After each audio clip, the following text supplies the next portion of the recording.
thank you, Dr. Dane, for agreeing to have an interview with us. Now, I'm just going to ask you a few questions. What does academic endeavor or research in your field entail? If you mean, what I do is studying old books, so largely that's going to rare book libraries and poking around until you find something interesting. It's not very systematic, so I might look at all of 15th century books I can see until I find something anomalous or something interesting. That's what it is. What would be considered anomalous or interesting? Something out of the ordinary, just something, it could be something minor, it could be something with the binding, something about the way the printing was done. Okay. It's nice because you don't really know. I never go in my research, I never go in looking for something, so I don't know what's going to happen. All right. Why does the work you do, or why is it important to your field? Why is it important to my field? I don't think it is. I think that's what's so liberating about it. It really doesn't matter. So if I discover something about printing processes of the 15th century, what difference does it make? The stakes are low. But it's good intellectual exercise in thinking. How did you first get involved? In that field? In academics in general. Or in academics, because of course I thought that university life was going to be unlike the real world. Everyone was going to be supportive. It's going to be a wonderful intellectual environment. There'd be no political or anything like that. So, I was kind of disabused of that. And I got interested in book history because it wasn't a very popular field, and I thought it just gave me the opportunity to go and do something completely different, teach myself how to do it.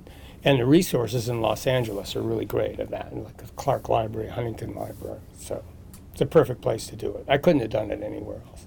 Okay. What's the most fun or rewarding or even exciting part of your research?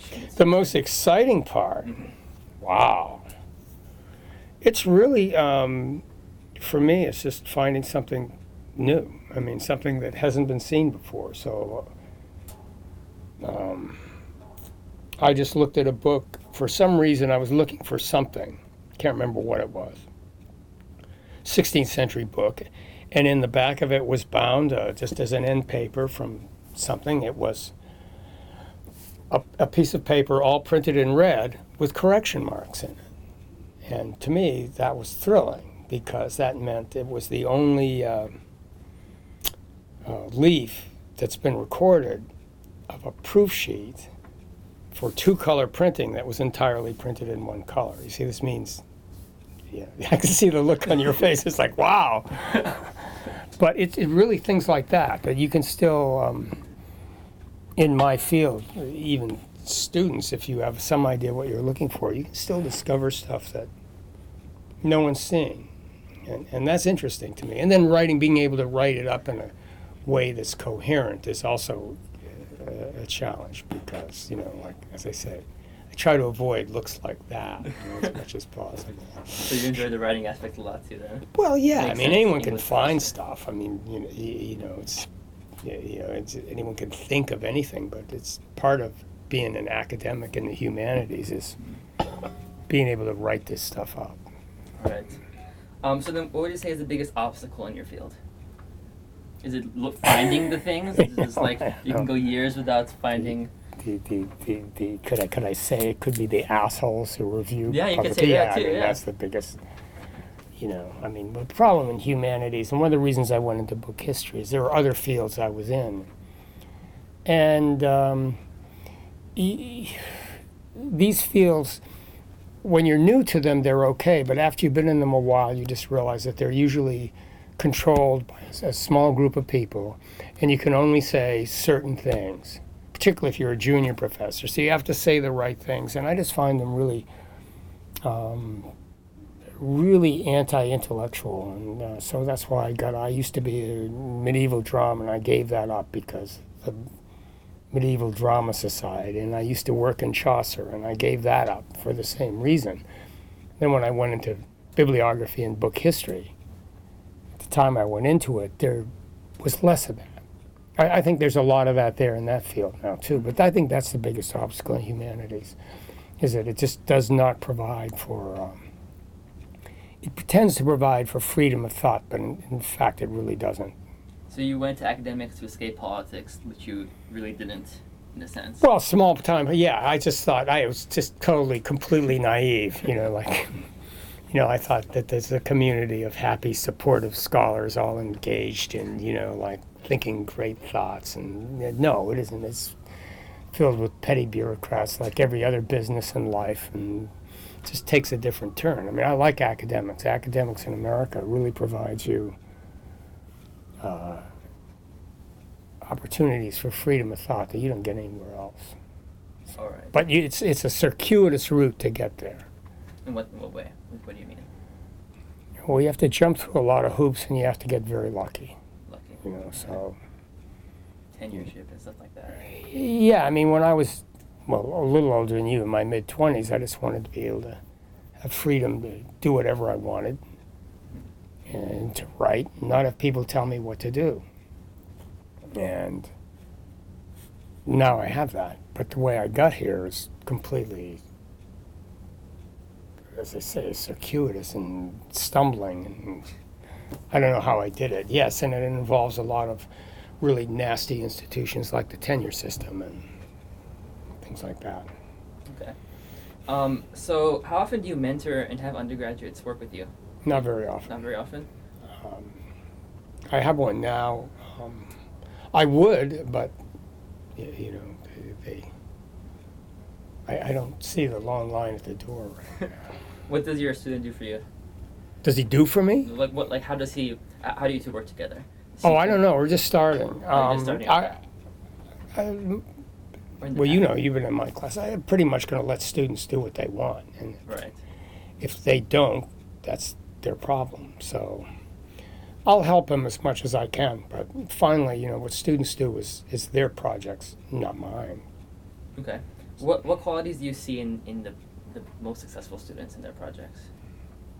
It's hard to say in undergraduates, because it's like research in the humanities for undergraduates is kind of tricky. You can't be a labist. In the sciences, you can work with someone's lab. You have to narrow the project enough so that it can still be. I mean, they can do some real work. They won't just be jumping through hoops or like writing student papers and stuff. Do you recommend they come to you with their own project, or would you give them one if they were? Okay. Don't encourage them. Yeah, I mean, I guess I would, but they. I'm not sure. I'd have to see the individual students. I mean, some students can do it, some can't, and some I think it's just useless. I think undergraduate research in the humanities is very tricky. How do you use primary sources?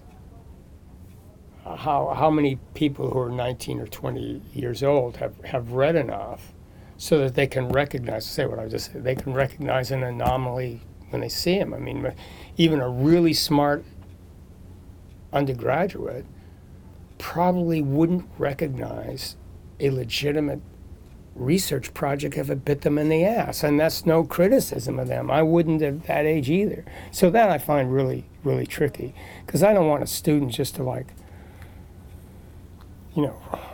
a 15-page seminar or semester paper, term paper. So that's what I think is hardest. Fair enough. Okay. So then, since you said it's hard to do research in your field, if you had a really motivated student, how would you suggest that they go about finding it? They'd have to find it. I mean, I can help them if they have an idea of what they want to do. Okay. I just figured the best I could do was to just try to show how they could make that interesting for themselves and, for professionals. I've had a couple of just student I had a few years ago. So she was like a dog with an old sock. She just saw something problem, and she just wouldn't let it go. She just wouldn't let it go. She was great. I mean, she was actually, because of that obsession, which I'm sure was a sign of the deep psychological problems, was really able to do research in like early books or history, because she wouldn't let the project go. And I hear some kids in sciences are like that they need that. As someone I was in some the outside reader of one of these projects in neurobiology. I don't know what the hell it was. I don't understand any of the terms. And what the guy said is that the student was very good, but she didn't have what you need in the sciences. He said she couldn't